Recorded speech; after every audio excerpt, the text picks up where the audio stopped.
que Matthieu serait mené à cause de moi devant les gouverneurs et devant des rois pour servir de témoignage à eux et aux païens. Donc c'est vraiment à cause de Jésus-Christ que nous devons être menés devant les rois, ayant l'assurance que nous sommes sous la protection et sous la garde du Seigneur. Donc là, vraiment, lorsqu'on nous mène à cause du nom de Jésus, pas parce que nous avons posé un acte où on a manqué de sagesse, si on nous traîne devant les tribunaux à cause de notre manque de sagesse ou parce que nous avons commis un acte qui n'honore pas le Seigneur, alors là, nous-mêmes, notre responsabilité est engagée. Et là, il y a la suite que le Seigneur va dire. Ce n'est plus à cause du nom de Jésus qu'on nous a traînés, mais c'est à cause de l'acte que nous-mêmes nous avons posé. Je prends un exemple. Quelqu'un va voler et lorsque tu voles, on t'arrête, on te traîne devant les tribunaux. Ce n'est pas parce que tu es un chrétien que tu diras que on m'a amené ici parce que je suis un chrétien à cause du nom de Jésus. Non, ce n'est pas à cause du nom de Jésus qu'on t'a traîné. On t'a traîné là parce que tu as volé. C'est autre chose. Donc si je dis même à un frère que, frère, là où tu vois là, je suis là, je ne sais pas ce que j'ai fait. C'est faux. Il faut que je puisse dire à ce frère que, frère, j'ai commis un péché, j'ai volé, et c'est pour ça que je me retrouve devant les tribunaux, j'ai fait quelque chose de mal. En même temps, ça me permet de confesser le péché et d'implorer la grâce et la miséricorde du Seigneur pour qu'il puisse me sortir des griffes de ses autorités. Mais d'abord, de prime abord, ce n'est pas à cause du nom de Jésus-Christ. Mais par contre, lorsque j'aurai confessé la faute que j'ai commise en ce temps-là, le Seigneur peut, par sa miséricorde, justement, m'amener à me repentir. Et lorsque je vais me repentir, le Seigneur va maintenant utiliser cet acte peut-être. Si on me condamne par la suite, je ne dirai pas que, oh Seigneur, pourquoi est-ce que tu m'as abandonné? Non, le Seigneur ne t'a pas abandonné. Tu as posé un acte et il faut que tu subisses les conséquences de l'acte que tu as posé. Parce que de plus en plus, nous chrétiens pensons que parce que nous sommes nés de nouveau, parce que nous sommes sous la grâce, alors tout nous est permis. Nous pouvons tout faire en disant Jésus-Christ est mort pour moi, pour mes péchés, alors Jésus-Christ va me protéger. Non, Jésus ne va pas te protéger quand tu as commis un acte qui est mauvais. Il faut que ce soit parce que tu as annoncé Christ à quelqu'un, parce que tu as, par exemple, parlé de Jésus-Christ à une âme dans ton lieu de service et on te licencie. Là, tu diras vraiment, Seigneur, j'ai voulu sauver une âme. Gloire à toi à cause du nom de Jésus-Christ. Je suis licencié. Là, tu es dans la joie.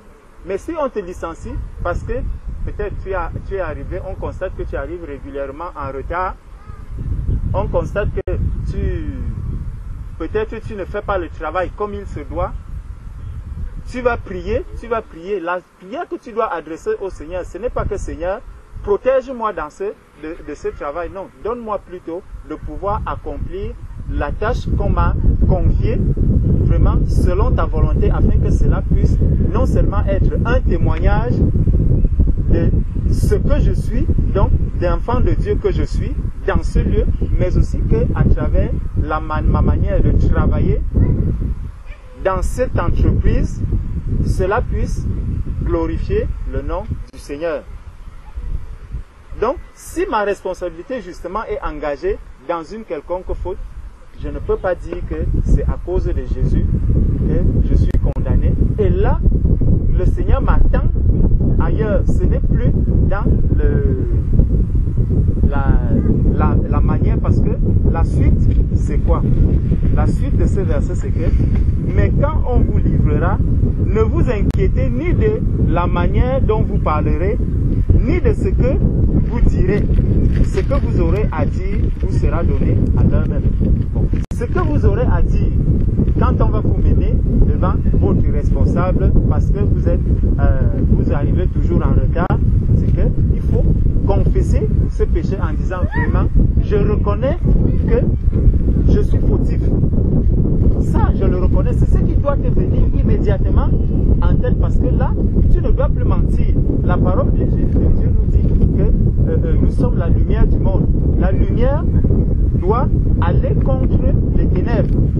Ce qui est lumière, c'est ce qui est vrai. Et ce qui est vrai en ce moment, c'est quoi? C'est que je reconnais devant vous tous que ce qui m'est reproché, ce retard régulier qui m'est reproché, c'est la vérité. Maintenant, pourquoi j'arrive en retard? Là, c'est autre chose. Mais je reconnais déjà que je suis régulièrement en retard. Ça peut être parce que j'ai une lourde charge à la maison. Il faut d'abord que je dépose les enfants. Il faut que je fasse ceci, il faut que je fasse cela. Mais cela ne justifie pas le fait que tu arrives en retard et tu dis que non, je ne suis pas en retard. Tu es en retard dans cette entreprise. Reconnais-le déjà devant toutes ces personnes. Parce qu'on t'a engagé peut-être pour commencer le travail à 8 h. Tu arrives généralement à 8h30. Donc reconnais déjà que je suis régulièrement en retard. Je l'ai reconnu et maintenant tu expliques pourquoi est-ce que tu es souvent en retard. Là, s'ils veulent être indulgents, ils ne te licencient pas. Mais s'ils tiennent à te licencier, gloire à Dieu, reconnais en ce temps-là que vraiment, Seigneur, j'ai dit la vérité. C'est tout ce que j'avais à dire et j'assume maintenant ce licenciement, je l'accepte. Ça devient aussi l'œuvre de la croix. Ça veut dire que j'ai accepté, dit la vérité et à cause de cette vérité, Dieu se glorifie et là, je m'en vais la tête haute. Parce que si je ne dis pas la vérité et que je dis, mais non, je ne suis pas souvent en retard. Mais comment vous dites que vous n'êtes jamais en retard? Mais parce que je vous dis que j'ai des enfants que je dois... Non, c'est pas ça, c'est pas ça.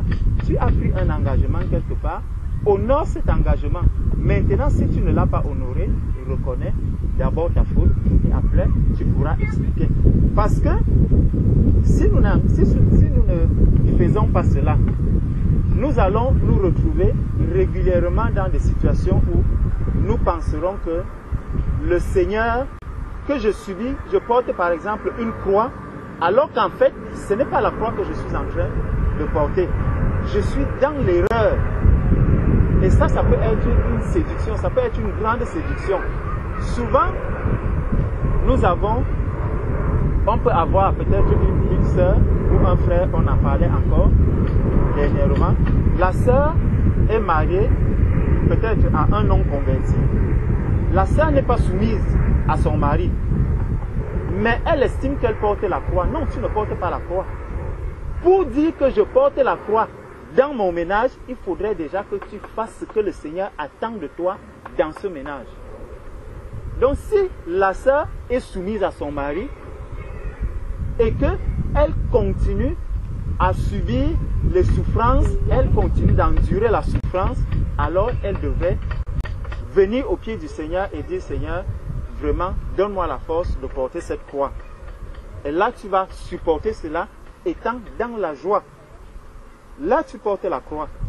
Mais si tu es dans une insoumission, si tu ne fais pas la volonté de Dieu là où le Seigneur t'a placé et que tu subis des reprimandes, ce n'est pas la croix que tu es en train de porter. Tu es dans la désobéissance. Ça devient totalement différent. Et ce n'est pas seulement le cas d'une sœur qui est peut-être mariée à un inconverti. Ça peut être une sœur qui est même mariée à un converti. Mais si elle désobéit, si elle n'est pas soumise, ou un frère qui n'aime pas sa femme et qui fait souffrir son épouse, et en retour, la femme réagit d'une certaine manière. Donc, il faudrait vraiment que chacun de nous demande au Seigneur qu'il nous donne l'esprit de discernement pour vraiment discerner quelle est la volonté de Dieu partout où je suis. Si je suis avec les bien-aimés, comment est-ce que je me comporte vis-à-vis de mes bien-aimés, quel est mon comportement dans l'assemblée. Souvent, je vois que des frères sont toujours en train de vouloir me porter, toujours en train de vouloir m'amener quelque part. Mais pourquoi est-ce que c'est toujours les autres qui m'amènent? Est-ce que moi, je ne peux pas faire quelque chose? À un moment, ça crée même des frustrations chez certaines personnes. Mais pose-toi la question de savoir, mais est-ce que je suis vraiment en train de faire ce que le Seigneur attend de moi? C'est très important. Parce que si je ne fais pas ce que le Seigneur attend de moi, là où je suis, je serai réprimandé et je peux mal interpréter cela. Le diable peut me dire, ah voilà, regarde, tu es en train de porter une croix alors que le Seigneur pour qui tu es, le Seigneur que tu dis que tu sers, il est où dans cette affaire? Il est où est le soutien du Seigneur? Et toi tu vas commencer à dire, oh vraiment je traverse des moments difficiles, vraiment je ne sais pas, je prie le Seigneur n'entend même pas mes prières, j'élève la voix vers le Seigneur, mais c'est comme si le Seigneur n'écoute pas mes prières. Non, examinons-nous régulièrement dans les situations où nous disons que ça c'est ma croix. Ça c'est la croix que je suis en train de porter. Examine-toi véritablement. Est-ce que ma responsabilité n'est pas engagée quelque part?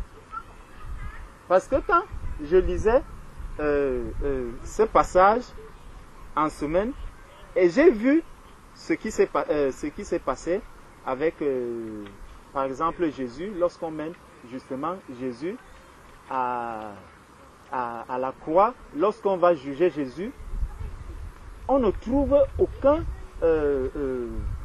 chef d'accusation qui tienne pour Jésus. Jésus est totalement innocent. Dans tout, il est innocent, mais il est quand même condamné. Donc il est condamné pour rien. Il est condamné pas parce qu'il a fait quelque chose, mais parce qu'il est le Fils de Dieu, parce qu'il parle de Dieu, parce qu'il est venu annoncer la vérité. Et comment est-ce que nous pouvons le voir? Déjà, Jésus ne se plaît pas dans nos souffrances. Jésus ne se plaît pas dans nos souffrances, mais il voudrait que nous comprenions vraiment pourquoi est-ce qu'il nous a sauvés. Pourquoi est-ce que nous sommes devenus enfants de Dieu? Est-ce que nous sommes devenus enfants de Dieu pour accomplir les œuvres de la chair ou pour l'éternité, pour préparer notre éternité? Quand on regarde, allons voir Jésus-Christ face à Jean-Baptiste. Jean-Baptiste qui a baptisé Jésus, justement. La Bible est déjà totalement déchirée que...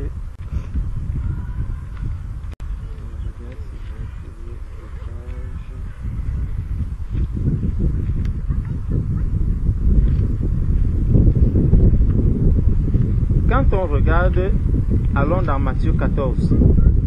On va revenir dans Matthieu 10 après. Dans Matthieu 14, il nous est dit ceci.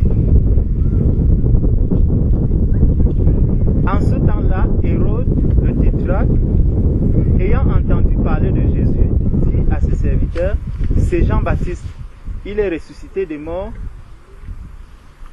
et c'est pour cela qu'il se fait par lui des miracles. Non, c'est pas ça. C'est pas ça. Je cherche là où Jean-Baptiste va mourir. Voilà. Lui, c'est effectivement ça, c'est dans Matthieu 14. Car Hérode, qui avait fait arrêter Jean, l'avait lié et mis en prison à cause d'Hérodias, femme de Philippe, son frère. Parce que Jean lui disait, il ne t'est pas permis de l'avoir pour femme. Vous voyez? Donc, il lui a dit la vérité. Il n'était pas permis d'avoir celle-là pour femme.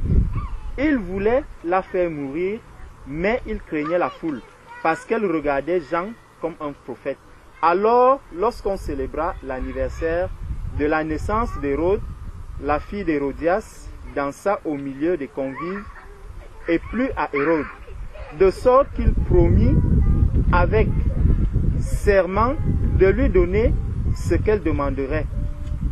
À l'instigation de sa mère, elle dit, « Donne-moi ici, sur un plat, la tête de Jean-Baptiste. » Le roi fut attristé, mais à cause de ses serments et des convives, il commanda qu'on lui donnât et il envoya décapiter Jean dans la prison. Sa tête fut apportée sur un plat et donnée à la jeune fille qui l'apporta à sa mère. Les disciples de Jean vinrent prendre son corps et l'ensevelir, et ils allèrent annoncer à Jésus. À cette nouvelle, Jésus partit de là dans une barque pour se retirer à l'écart dans un lieu désert, et la foule l'ayant su sortit des villes et le suivit à pied. Donc, nous voyons que Jésus-Christ, lorsqu'il apprend la nouvelle de Jean-Baptiste, Jésus se retire. Et quand on revoit un peu comment Jésus s'est comporté lorsque Jean est venu lui annoncer et est venu demander son secours, que vraiment, je suis en danger, je suis en prison, fais quelque chose. Jésus va envoyer, dire, allez dire à Jean-Baptiste que les aveugles voient, les boiteux marchent. C'est dans... C'est où? C'est dans Matthieu, chapitre 31.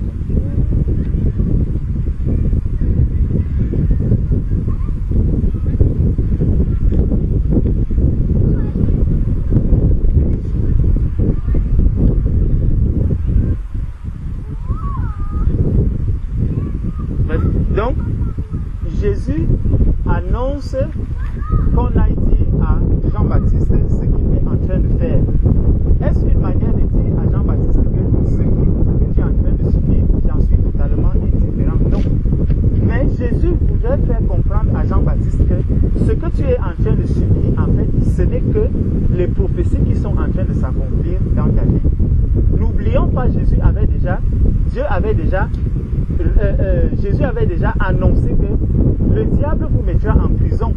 Vous serez condamnés à cause de mon nom, à cause de la vérité. Et c'est justement ça que Jean-Baptiste est en train de subir ici.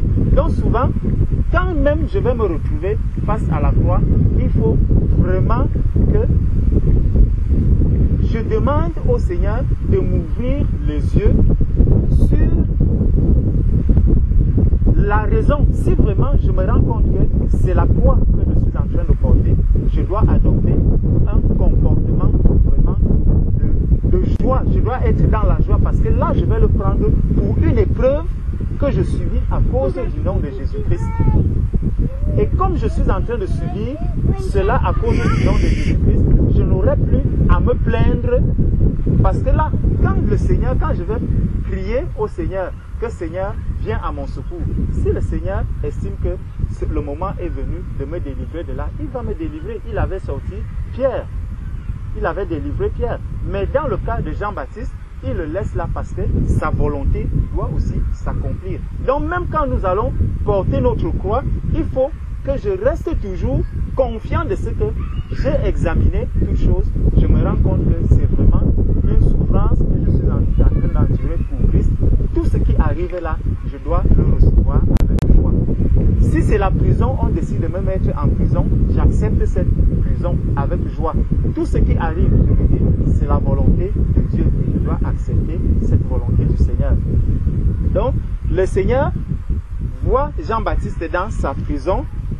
Il lui envoie un message, il lui annonce un message. Et quand il meurt, on voit comment Jésus se retire. Lorsque Jésus va se retirer, les gens vont continuer à le suivre. Jésus ne va pas dire, ah, laissez-moi tranquille, maintenant Jean-Baptiste, celui-là qui m'avait baptisé, qui m'avait passé dans les eaux du Jourdain, le voilà qu'on a tué, mais vous continuez à venir me déranger ici. Jésus ne l'a pas dit. Jésus a continué son travail. Parce qu'il savait que ce qui devait arriver à Jean-Baptiste est arrivé. Gloire à Dieu, la volonté doit s'accomplir dans le monde. L'œuvre de Jésus doit continuer à s'accomplir dans le monde. Donc, même en portant ma croix, je dois porter ma croix dans la joie. Je dois être heureux de savoir que je suis en train de souffrir avec Christ. Et là, lorsque je souffre pour Christ, le Seigneur me donnera donc, lorsque je vais arriver, lorsque le moment, par exemple, de me défendre devant les autorités arrivera, je saurai maintenant quoi dire. Parce que souvent, quand on lit dans Matthieu 10, quand on lit souvent, si on vous mène devant les tribunaux, ce que vous aurez à dire vous sera donné à l'instant même. Ne pensons pas que ça sera quelque chose qui sortira de nulle part. Non, cela viendra de la parole de Dieu. C'est ce qui est écrit dans la parole de Dieu qui me sera donné à l'instant. Donc si je ne lis pas la parole de Dieu, si je ne médite pas régulièrement la parole de Dieu, ce que le Seigneur voudra me dire à cet instant, je pourrais passer à côté de ce que le Seigneur dépose en moi à l'instant précis. Pourquoi? Parce que je n'aurais pas médité, je n'aurais pas eu cette intimité, je n'aurais pas cherché à connaître la face du Seigneur. C'est pour ça que chaque fois que soit nous prions, chaque fois que nous restons vraiment dans l'intimité avec le Seigneur, tout ce que nous recevons, il faut que nous puissions le garder. Notre corps, le temple du Seigneur constitue donc un réservoir qui accueille, qui accumule, et ce qui doit sortir à un instant précis doit se retrouver en moi. Si je prends un véhicule qui consomme par exemple du gasoil, j'arrive parce que je n'ai plus du gasoil, ou comme je n'arrive pas à mettre du gasoil, je prends de l'eau, je mets dans ce véhicule. Mon véhicule ne va pas démarrer. Donc lorsque je médite la parole de Dieu, il faut que je ne prenne pas cela comme quelque chose de léger, mais il faut vraiment que chaque fois que je rentre dans la présence du Seigneur, je m'attende à ce que le Seigneur me parle. Et lorsque le Seigneur me parle, je dois savoir que le Seigneur m'a dit que sa parole ne vient jamais, ne descend jamais, ne remonte jamais à lui sans avoir accompli ce pourquoi elle est descendue. Donc si j'ouvre la parole de Dieu, je commence à la lire, je lis, je dois savoir que cette parole va accomplir quelque chose dans ma vie, tôt ou tard.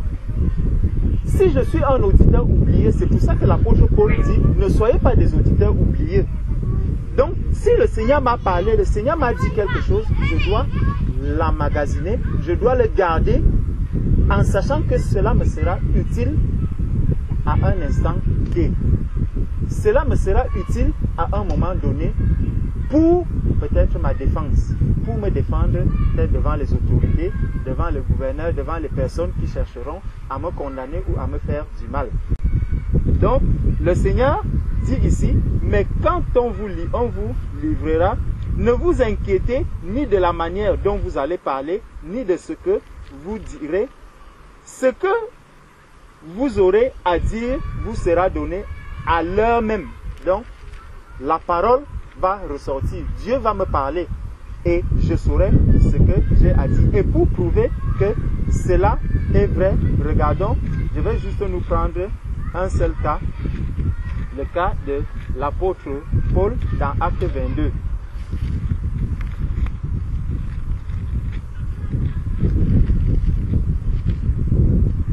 Dans Acte 22, voici ce que l'apôtre Paul dit. Il dit, hommes, frères et pères, écoutez ce que j'ai maintenant à vous dire pour ma défense. Donc, cette parole que Jésus a dit dans Matthieu 10 s'adresse également à Paul. Elle s'adresse aussi à tous les disciples, à tous ceux qui vont accepter Christ comme Seigneur et Sauveur et qui seront persécutés, qui vont souffrir pour Christ. Et justement, Paul, étant devenu un serviteur du Seigneur, va également se retrouver dans cette situation. Et il faut que quelque chose lui vienne à l'instant même. Mais qu'est-ce qui va donc arriver? Qu'est-ce que Paul dira? Nous allons voir que Paul va parler d'une certaine manière. Il dit bien ici, écoutez ce que j'ai maintenant à vous dire pour ma défense. Donc, lui-même est maintenant va parler pour se défendre. Et nous savons que Christ est notre avocat. Et comment donc Paul va parler? Lorsqu'ils entendirent qu'il leur parlait en langue hébraïque, ils redoublèrent le silence et Paul dit: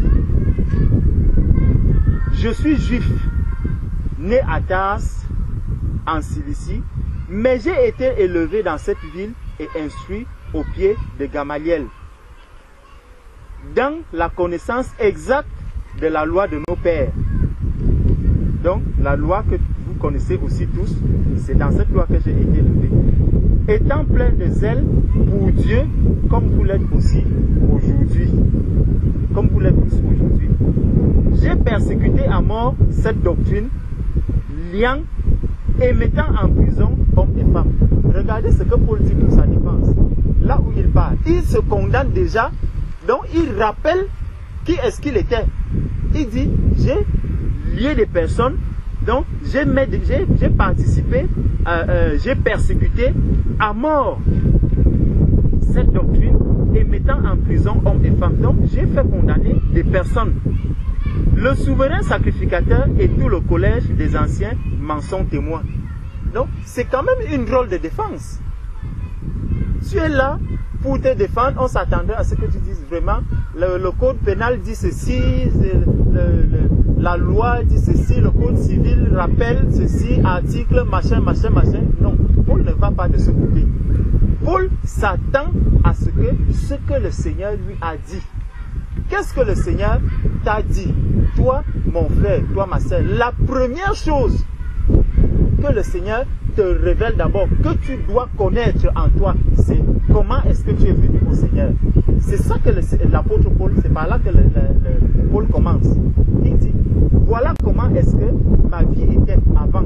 Donc, le Seigneur m'a donné de mener une vie, ce que tu vivais avant. Ne pense pas que c'était, cela n'est pas connu du Seigneur. Non, le Seigneur connaît toute ta vie d'avant. Le Seigneur connaît qui est-ce que tu es devenu aujourd'hui et le Seigneur sait ce que tu seras demain. Donc, Dieu va donc permettre, le Seigneur permet à Paul de se défendre, mais d'une manière vraiment particulière, où il commence à donner son témoignage. Le souverain sacrificateur et tout le collège des anciens m'en sont témoins. J'ai même reçu des lettres pour les frères de Damas où je me rendis afin d'amener liés à Jérusalem ceux qui se trouvaient là et de les faire unir.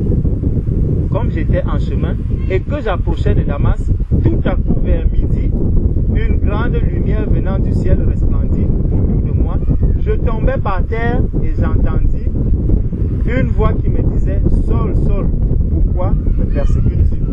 Donc Paul reconnaît donc déjà qu'il a eu à faire quelque chose. Après le Seigneur s'est présenté à lui. Je répondis: Qui es-tu, Seigneur? Et il me dit: Je suis Jésus de Nazareth que tu persécutes. Ceux qui étaient avec moi virent bien la lumière, mais ils n'entendirent pas la voix de celui qui parlait. Alors je dis: Que ferai-je, Seigneur? Et le Seigneur me dit: Lève-toi, va à Damas, et là on te dira tout ce que tu dois faire. Comme je ne voyais rien à cause de l'éclat de cette lumière, ceux qui étaient avec moi me prirent par la main, et j'arrivai à Damas. Or, un nommé Ananias, homme pieux selon la loi, et de qui tous les Juifs demeurant à Damas rendaient un bon témoignage, vint se présenter à moi et me dit: Saul, mon frère, recouvre la vue.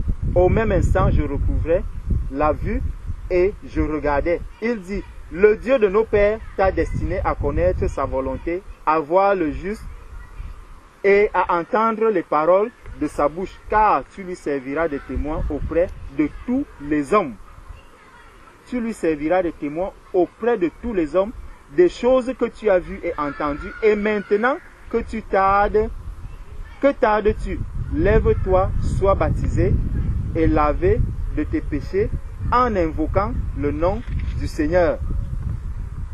de retour à Jérusalem, comme je priais dans le temple, je fus ravi en extase et je vis le Seigneur qui me disait, à toi et sors promptement de Jérusalem parce qu'ils ne recevront pas ton témoignage sur moi. Regardez un peu la défense. Où est la défense là-dedans? Pour les hommes, c'est quelque chose vraiment qu'on ne peut pas comprendre. Mais celui-ci veut se défendre, on doit le mettre en prison. Regardez ce qu'il est en train de raconter. Ça n'a pas de sens. Mais qu'est-ce que Paul est en train de faire? Paul est en train d'évangéliser ces personnes.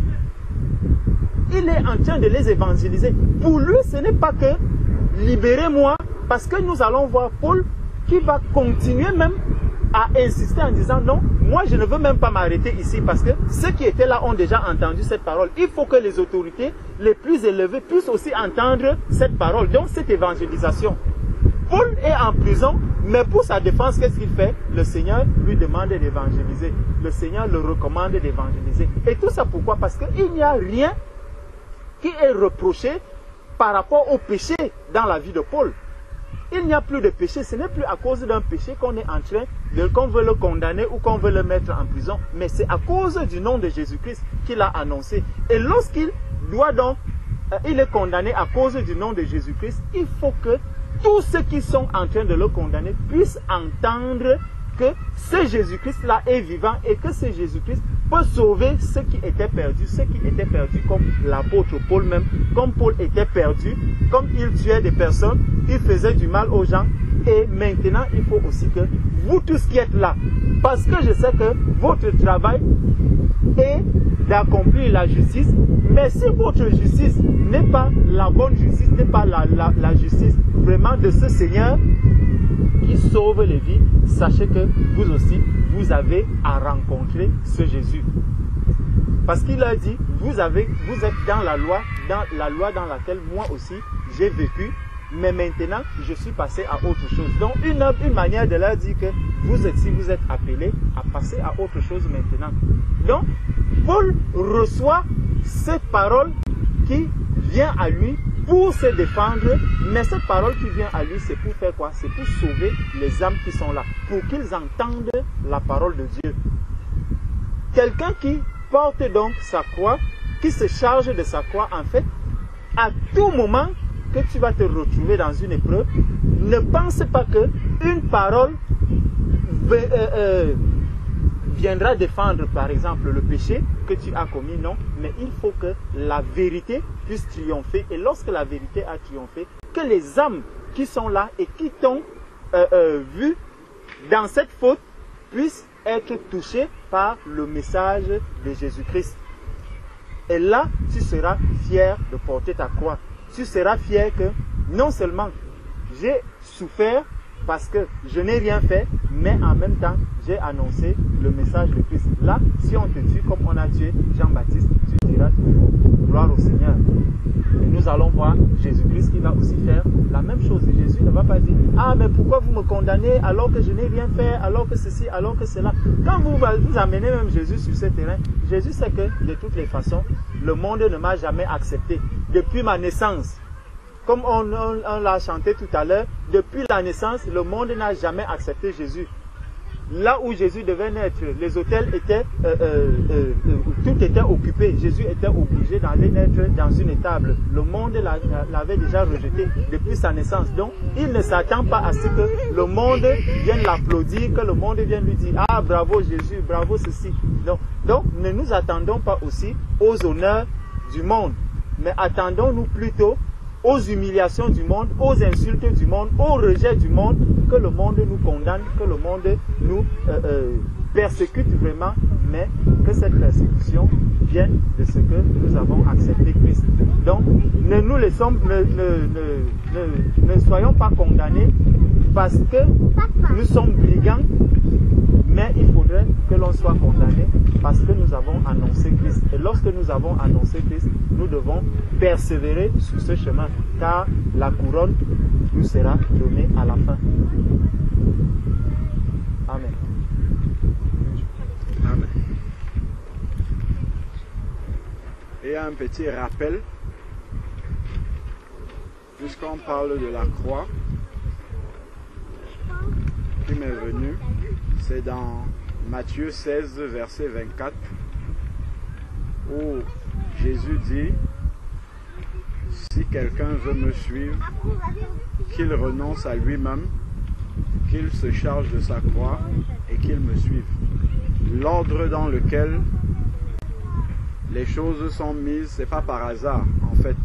Si on essaye de porter sa croix sans avoir renoncé à Jésus, la croix va peser énormément et on ne pourra même pas la porter et c'est impossible en fait.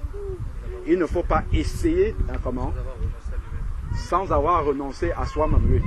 Il ne faut pas essayer de porter la croix sans avoir renoncé. C'est pourquoi bien souvent, en fait, quand on vient au Seigneur, on a entendu qu'il faut porter la croix, on essaye et après on finit par baisser les bras et laisser tomber. Parce qu'on n'a pas mis les choses dans le bon ordre. Tu vas venir, tu entends une parole, voilà comment un chrétien doit marcher. Ça sonne en toi. Tu ne marches pas de cette façon-là parce que, voilà, en fait, tu l'entends pour la première fois. Donc, tu as une décision à prendre, en fait. Mais comme tu n'as pas renoncé à toi-même, tu vas essayer de le prendre, comment dire, comme une loi, comme un commandement, et ça va t'écraser, en fait, parce que tu n'as pas fait le travail qu'il fallait faire. Et normalement, le travail premier, la première strate de la fondation d'un chrétien, c'est le renoncement au moment de sa conversion. Si c'est raté à ce moment-là, ça va nous suivre. Si on n'a pas renoncé à nous-mêmes dès l'instant où on a commencé à se repentir pour devenir un enfant de Dieu, ça va nous suivre. C'est sûr et certain. Si l'évangile est très pénible pour nous de mettre en pratique la parole de Dieu et notamment la croix principalement, pour ma part, il faut revenir à ce verset-là et regarder est-ce que réellement j'ai renoncé à moi-même. Si ce n'est pas fait, c'est là qu'il faut faire le travail. Après maintenant, on doit accepter la croix. Si on n'a pas renoncé, on va toujours se justifier. Ou on va toujours éviter la croix. On va trouver des compromis pour que l'évangile ne soit pas dérangeant pour nous. En fait, pour que ça ne bouscule pas notre vie. Pour que ça laisse notre vie comme elle était avant. Donc on va vivre un évangile, il n'y aura pas de persécution, il n'y aura pas de... Pourquoi? Parce qu'il n'y a pas eu de renoncement. Je crois que c'est le frère Eric qui nous disait que, qui nous rappelait que le chrétien n'a pas à chercher la persécution. Il suffit juste de vivre pieusement. Quelqu'un qui a renoncé à lui-même va nécessairement vivre pieusement et ça va attirer la persécution, naturellement. Mais il sera prêt. La persécution, le frère parlait des tribunaux et tout ça. Oui, peut-être à un moment ça va arriver. Mais ça, là, si on veut ramener ça à notre quotidien concret, vous allez voir les mêmes choses là. En fait, qui s'appliquent de manière pratique dans les choses que nous vivons tous les jours. Il y a une croix que nous avons à porter tous les jours dans toutes les situations qui nous arrivent. Parce que quand on parle des tribunaux, ainsi de suite, bon, quelqu'un peut dire, ah bon, moi on m'a jamais amené au tribunal, il n'y a pas besoin de la parole de... Mais en réalité, si on regarde vraiment dans les choses quotidiennes que nous avons à faire, la croix est présente partout. Et le Seigneur amène la croix parce que justement, il veut amener la chair pratique. Si chacun examine les situations, les circonstances de sa vie, si tu dis Seigneur, ouvre mes yeux sur la croix dans ma vie, tu vas voir la croix partout. Parce que en fait, un disciple de Jésus ne peut pas éviter la croix. Et c'est pourquoi lorsque Pierre a dit à Jésus, quand il leur a dit qu'il faut qu'il aille à Jérusalem et qu'il souffre entre les mains des païens, des sacrificateurs et tout, quand Pierre le prend de côté pour le reprendre, et lui dit, à Dieu ne plaise, cela ne t'arrivera pas. Jésus va se retourner, il dit, arrière de moi Satan. Pourquoi? Parce que c'est Satan qui veut faire croire à un disciple qu'il peut être disciple sans passer par la croix. Et c'était tellement scandaleux pour Jésus qu'il dit à son propre disciple, arrière de moi Satan, parce que c'est Satan qui parlait dans la bouche de Pierre. Dans un évangile, une vie chrétienne sans la croix, en fait, n'est pas une vie de disciple. Pour être sauvé, il n'y a aucun prix à payer. Jésus a tout payé. Par contre, pour être un disciple, il y a un prix à payer. Il y a une décision à prendre. Et quand on regarde de tous les disciples de Jésus, sans aucune exception, à part celui qui s'est suicidé, tous ont porté cette croix-là. Il y a une marque dans leur vie, soit par leur mort, soit par leur marche, soit par la persécution. Il y a une marque qu'ils appartenaient à Jésus-Christ.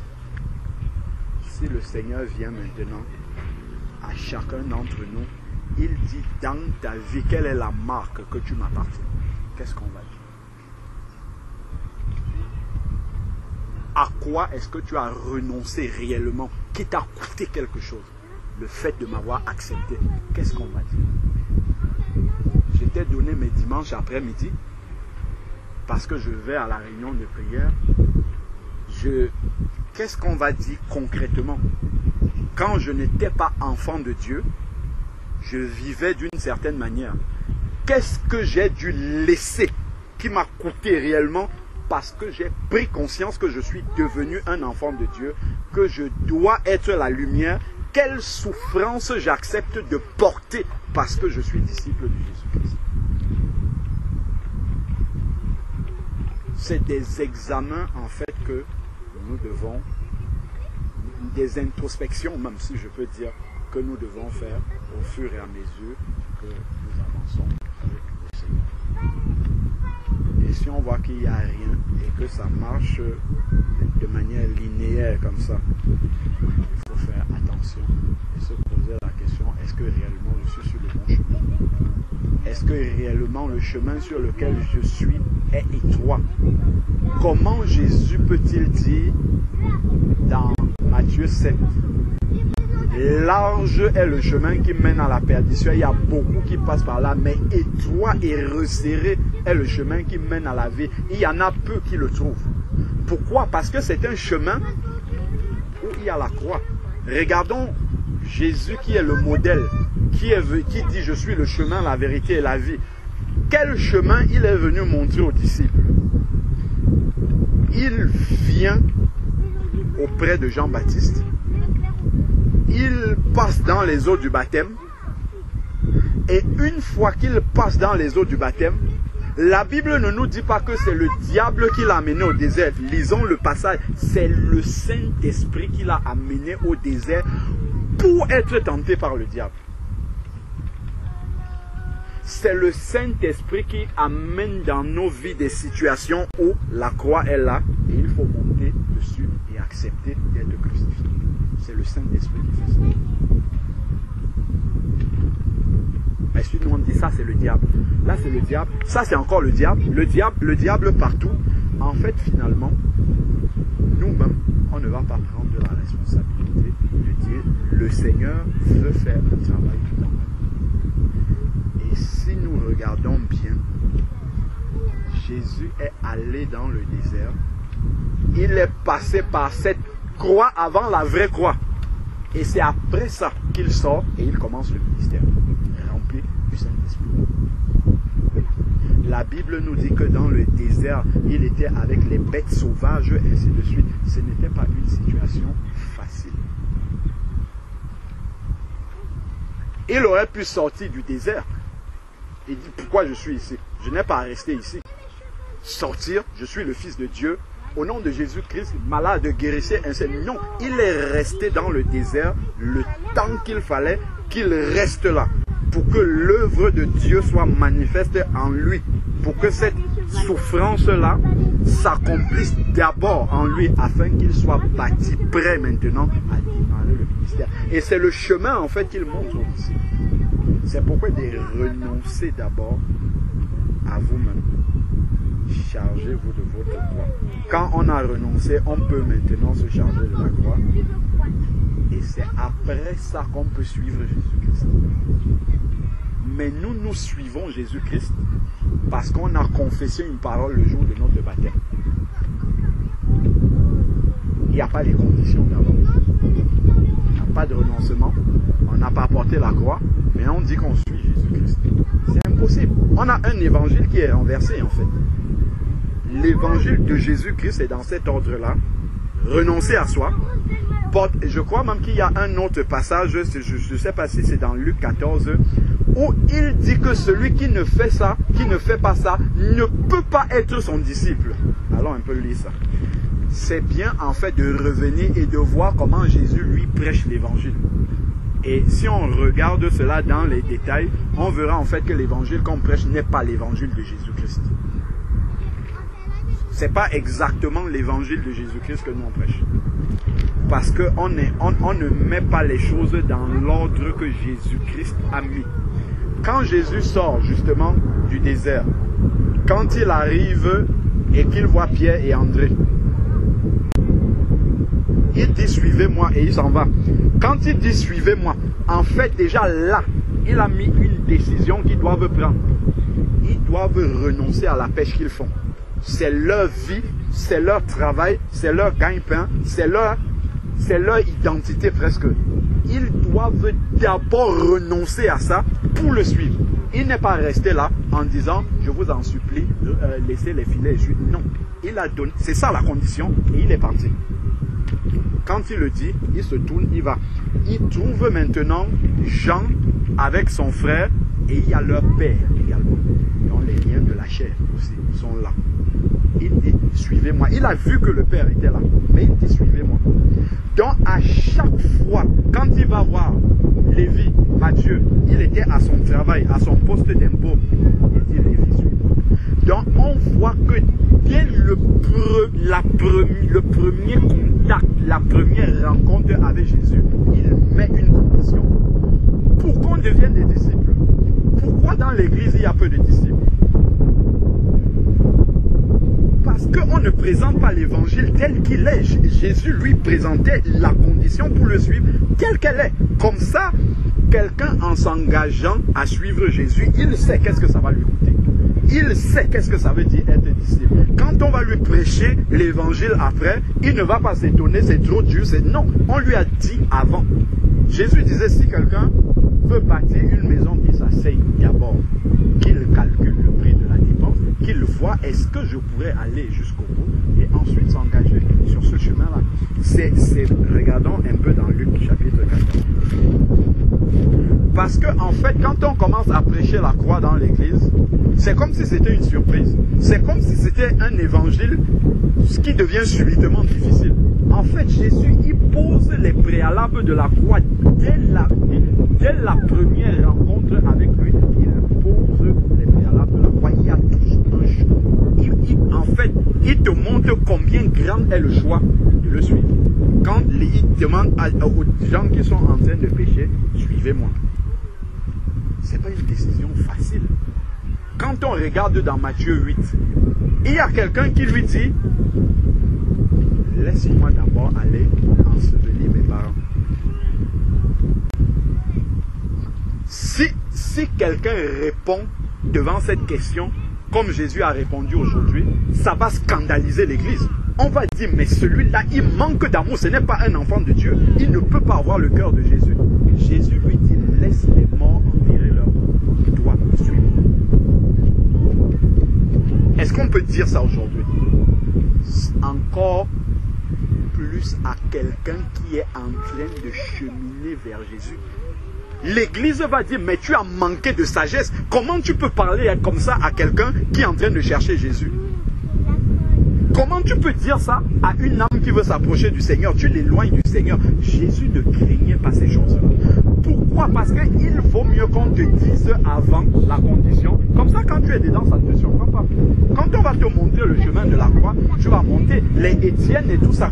Pourquoi Étienne a accepté d'être lapidé sans que ça soit un scandale pour lui? Ce chemin-là lui a été montré dès le début. Dès le début, en s'engageant, il savait que ça, c'est la route du disciple normal, en fait. Dans Luc, chapitre 14. Luc 14.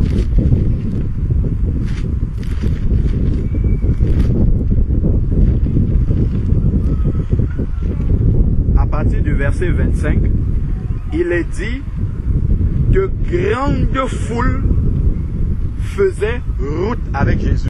Large est le chemin qui mène à la perdition. Il y a de grandes foules qui suivent Jésus, qui écoutent l'évangile. Mais Jésus, en fait, n'est pas séduit par le grand nombre qui le suit. Et ça, c'est quelque chose qui influence notre évangile, en fait. Quand on prêche à beaucoup de personnes, on a envie, et ça c'est un sentiment, c'est charnel en fait, c'est pas spirituel. On a envie en fait de prendre tout le monde, quelles que soient les conditions. Mais Jésus restait toujours spirituel. Il n'était pas animé par des sentiments humains en fait. Parce qu'il voulait que tout le monde puisse achever la course.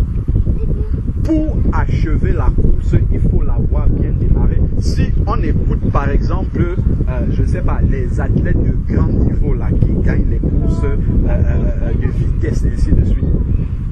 J'avais écouté une fois une interview sur Usain Bolt. On lui demandait comment il fait pour gagner et il insistait sur le départ en fait. C'est dans les premiers centimètres qu'il pose. C'est là en fait que toute la course se gagne. C'est la manière, la fondation qu'on a eue. C'est pour ça que en fait, si vous prenez toutes les personnes que Jésus a, la manière dont Jésus a mené les gens à la conversion, on va voir toujours que ce prix-là, il le leur présentait. Regardez, il y a de grandes foules qui suivent Jésus. Jésus peut se retourner et dire, mais gloire au Seigneur, le monde entier va croire. Comment peut-il se retourner comme ça et leur dire, si quelqu'un vient à moi, il y a la foule comme ça. Mais Jésus va adresser un message individuel parce qu'il faut prendre une décision personnelle. La croix, c'est une décision personnelle qu'on prend. Suivre Jésus, c'est une décision personnelle. On va dire, oui, j'avais déjà pris le baptême, d'accord, ok, c'est très bien. Il dit, il se retourna et dit, si quelqu'un vient à moi, s'il ne hait pas son père, sa mère, sa femme, ses enfants, ses frères et ses sœurs, et même sa propre vie. Regardez un peu l'enchaînement de tout ce qu'il y a là. Regardez la suite. Il ne peut être mon disciple. Si quelqu'un ne fait pas ça, il ne peut pas être disciple de Jésus. Donc il y a beaucoup de chrétiens et peu de disciples en fait. Il y a très peu de disciples dans l'église. Regardons ce qui est écrit là. Ça c'est une condition. C'est pourquoi je disais tout à l'heure, être sauvé, accepter Jésus, gloire à Jésus, il n'y a rien à payer, c'est j'accepte.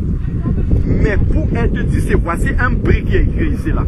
Il y a un si. Donc il y a une condition, il y a un prix à payer. Il dit, si quelqu'un vient à moi, s'il ne hait pas son père, sa mère, sa femme, ses enfants, ses frères et ses sœurs, et même sa propre vie, il ne peut être mon disciple. Et quiconque ne porte pas sa croix et ne me suit pas ne peut être mon disciple. Donc il y a vraiment des conditions claires pour être disciple de Jésus. Et toutes ces conditions-là se résument à une seule, c'est renoncer à soi-même. C'est ça le résumé. Pour être disciple, il faut avoir renoncé à soi-même. Et ça, il dit en fait à la foule. Pour trier, pour que seuls les disciples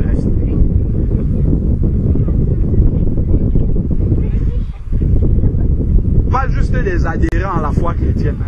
Pas juste des personnes qui sont intellectuellement d'accord avec le message de Jésus, mais des authentiques disciples qui sont prêts à laisser des choses qui leur coûtent pour réellement suivre le Seigneur Jésus-Christ. Parce que seuls ceux-là pourront traverser la ligne d'arrêt. Ensuite, il va dire, voilà, ça c'est ce que je disais tout à l'heure.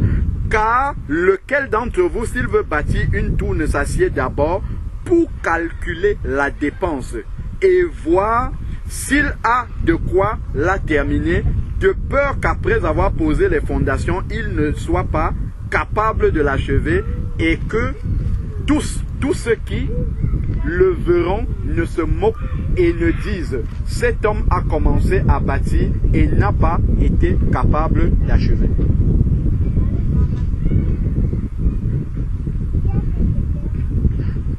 Ça, c'est l'évangile de Jésus-Christ. C'est Jésus lui-même qui prêche ces messages-là et il parle comme ça à la foule. Si je tourne maintenant, allons un peu dans Jean chapitre 6. C'est encore Jésus-Christ qui parle. Jean chapitre 6. Il y a beaucoup de personnes qui sont avec Jésus-Christ, la foule toujours. Et qu'est-ce que Jésus va dire dans Jean chapitre 6?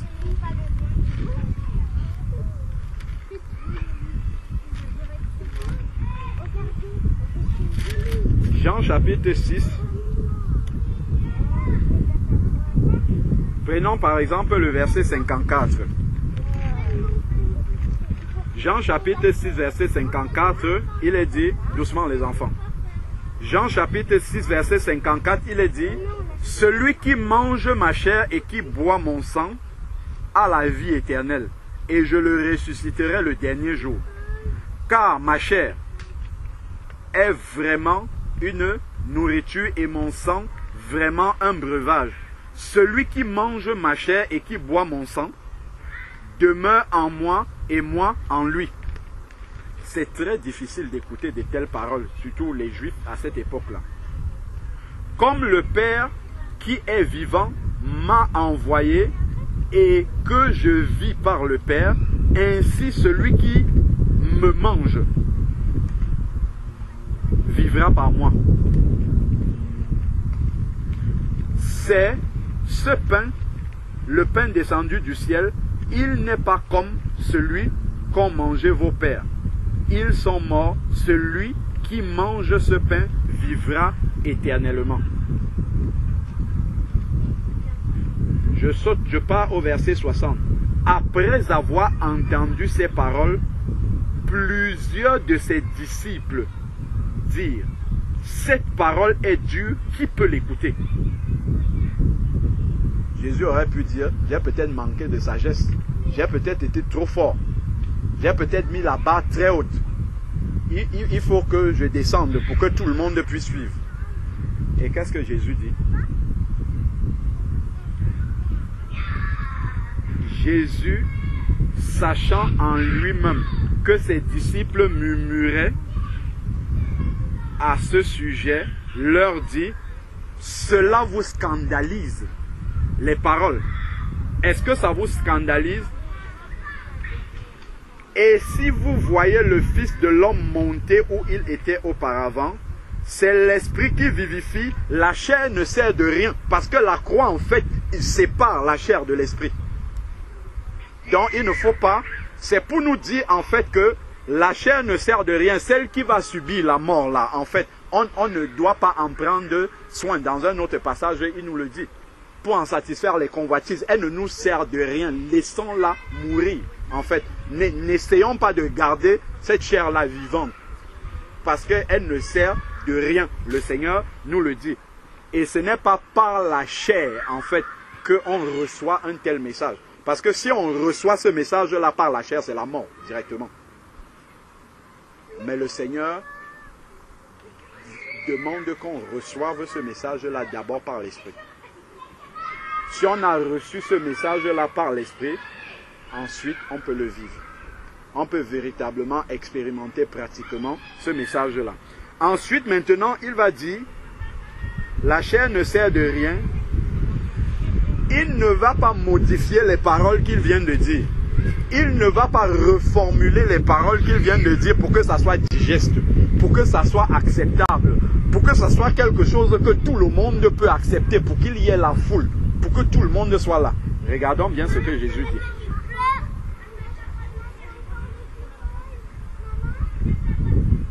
Les paroles que je vous ai dites sont esprit. Parce que ce n'est que par l'esprit qu'on peut accepter ces paroles-là. Étant devenu disciple, ce n'est que par l'esprit qu'on peut accepter cette parole-là. Et maintenant, quand nous avons accepté ces paroles-là par l'esprit, ça produit la vie. Mais si on reçoit cette parole-là par la chair, ça produit la mort. Ensuite, maintenant, regardons toujours comment Jésus évolue avec cette parole-là. Mais il y en a parmi vous quelques-uns qui ne croient pas. Jésus le dit. Et la parole est venue pour trier. Pour que ceux qui ne croient pas se révèlent, en fait. Et c'est la parole qui fait ce travail-là. Quand il va dire dans Jean 12, verset 48, je ne vous juge pas, mais c'est la parole que vous avez entendue. Celui qui entend cette parole-là a déjà son juge. C'est cette parole qui vous jugera au dernier jour. Parce que la parole, en fait, devant cette parole-là, il y a un choix forcément qui va être fait. Il y a un tri qui va être fait. Il y a une croix qu'il va falloir prendre volontairement. Pas qu'on nous l'impose. On n'impose pas. La parole que Jésus est en train de dire ici, là, il n'est pas en train de l'imposer. Il est en train de dire, voilà comment est-ce qu'un disciple, voilà le chemin par lequel le disciple doit passer. Donc ensuite, maintenant,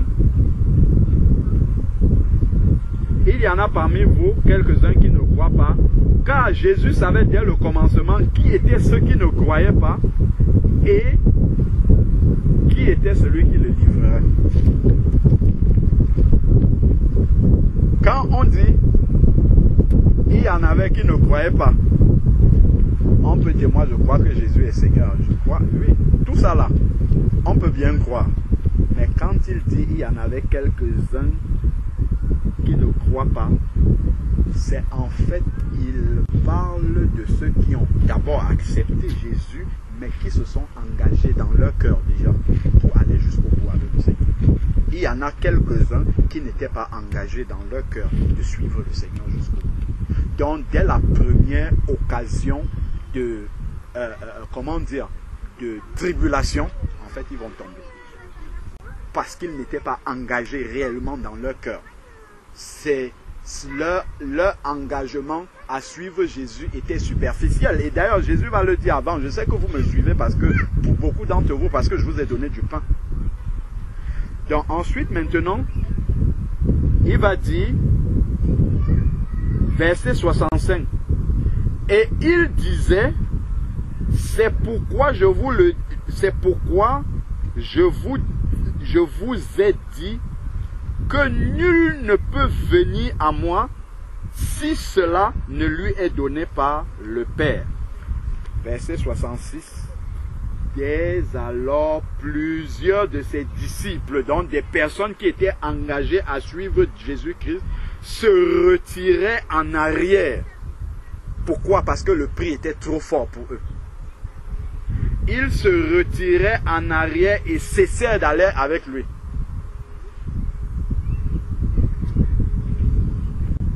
On va prendre le téléphone maintenant. Ma soeur, pourquoi tu ne viens plus? Pourquoi ceci? Pourquoi ceci? Comme s'il fallait supplier pour suivre Jésus-Christ. On ne supplie pas pour suivre Jésus-Christ. Je ne dis pas qu'on doit manquer d'amour. On doit aller vers les frères et les sœurs. S'il y a une difficulté, aider. Mais tant que le prix pour être disciple n'est pas payé, on aura beau donner du lait aux gens pour les maintenir dans l'église. Ils seront là physiquement, mais ils ne seront pas des disciples de Jésus-Christ. Voilà pourquoi quand Jean va se trouver sur l'île de Patmos, le Seigneur va lui envoyer la vision de l'Apocalypse. Il va dire, écris aux 7 églises. Si on regarde tous les messages qu'il donne aux 7 églises, il faut relire ça. Il réexplique encore à la fin là-bas dans l'Apocalypse ce qu'il disait déjà ici. C'est qu'il disait déjà ici, là, qu'il avait averti dès le début pour le suivre. Il revient, redit la même chose à la fin. Celui qui vaincra, son nom sera écrit, je lui donnerai un nom nouveau. Celui qui vaincra, celui qui vaincra, celui qui vaincra à chaque fois. Voilà comment Jésus conclut toujours. Celui qui achève la course. Plusieurs se sont retirés et ils n'allaient plus avec lui. Si nous on voit ça ici, là, aujourd'hui dans l'église, qu'est-ce qu'on va dire? On va dire, mais celui-là, ça c'est pas l'évangile qui prêche. Comment tout le monde peut se retirer? Je ne dis pas non plus, on doit examiner par rapport à la parole, hein, mais je dis si quelqu'un dit la vérité comme ça, si quelqu'un pose les préalables comme ça d'être disciple et que les gens se retirent, pourquoi on va dire qu'il a manqué de sagesse? Il ne travaille pas comme le Seigneur le veut. Même le Seigneur, est-ce qu'on a vu Jésus? Revenez, je vais bien vous expliquer ce que je disais. Je ne voulais pas dire ceci pour commencer à couper la croix, commencer à arrondir les angles pour que le maximum, il n'arrondit pas les angles. Si on arrondit les angles, à un moment donné, les angles qu'on a arrondis là, les uns ne pourront pas franchir la dernière marche. On ne peut pas arrondir les angles. Dès le début, il faut montrer aux gens qu'il y a un prix à payer pour être un disciple de Jésus-Christ. La communion fraternelle, par exemple, ce n'est pas facultatif dans la vie d'un enfant de Dieu. Ce n'est pas facultatif. Je vois des bien-aimés. Oh, bah, frère, on se voit dans 2 semaines. Je sais, Jésus était avec les disciples tous les jours pendant 3 ans. Et ces disciples l'ont abandonné quand la tribulation est venue. Après, ils ont reçu le Saint-Esprit, ils ont continué à marcher. Ayant été formés avec Jésus pendant 3 ans, étaient mis tous les jours. Celui qui est la parole révélée. Devant la tribulation, ils ont fui. Et nous alors, pour qui? Être disciple, être engagé, la communion fait... Quand on parle de renoncer à soi-même, on ne peut pas vivre disciple caché quelque part. On vit, on a une vie avec le Seigneur, après il y a une vie avec l'Église.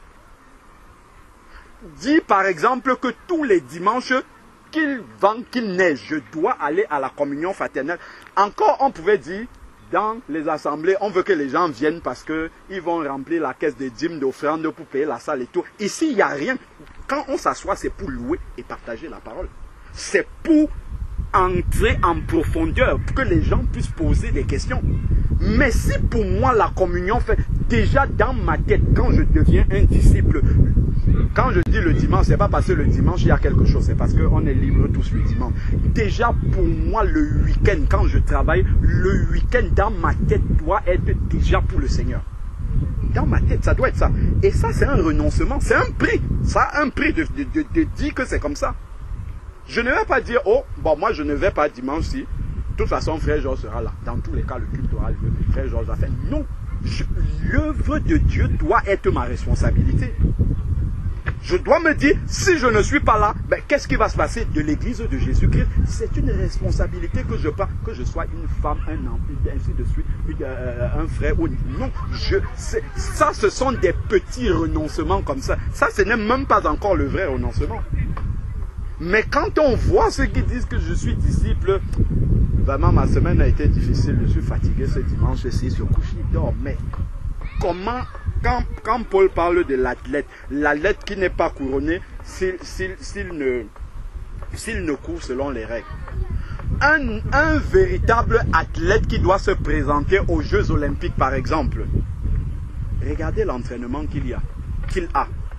Est-ce que quand il baisse le store de sa fenêtre comme ça le matin, il voit qu'il y a la neige, il dit non, je ne vais pas m'entraîner aujourd'hui, il remet la couverture, il dort. Non, pas, il ne va pas aux Jeux Olympiques, pas du tout, du tout. Il n'est pas en train de se préparer pour les JO. Parce que pendant qu'il est en train de faire ça, les autres sont en train de courir sous la neige. Ce qu'il va affronter ce jour-là. Donc il s'impose une discipline. Et ça c'est pour les couronnes corruptibles. Comme l'apôtre nous dit. Mais nous, en fait, quand je regarde par exemple dans Actes chapitre 20.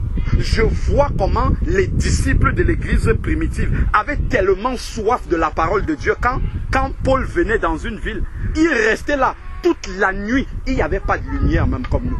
Nous, on a tout ce qu'il faut pour suivre l'évangile. Et il restait pendant toute la nuit. On dit qu'il y avait des lampes. Donc, il fallait mettre une lampe comme ça pour pouvoir écouter. Et ils étaient là, ils persévéraient. Mais nous, on a un évangile tellement facile qu'on est des enfants capricieux devant. On ne peut pas être des disciples. Ne nous mentons pas. Si on n'est pas réellement engagé, on ne sera pas des disciples. Jésus a posé des conditions là qui sont claires. On ne sera pas des disciples. Il faut mesurer déjà qu'est-ce que ça veut dire.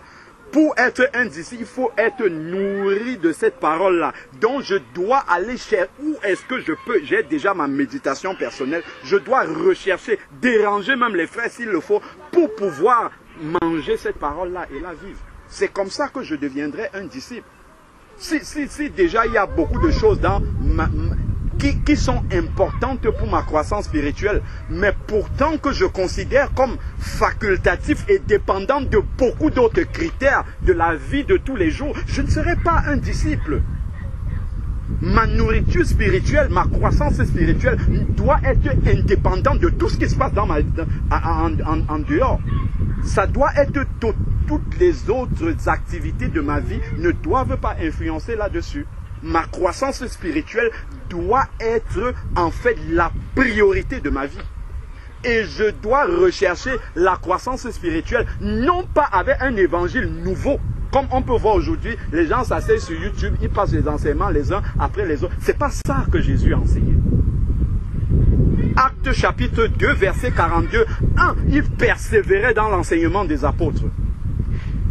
Dieu, dans la communion fraternelle, il persévérait dans la communion fraternelle. Persévérer, ça veut dire qu'il y a des obstacles et on doit se faire violence pour y arriver. La communion fraternelle, ce n'est pas quelque chose qui va de soi comme ça.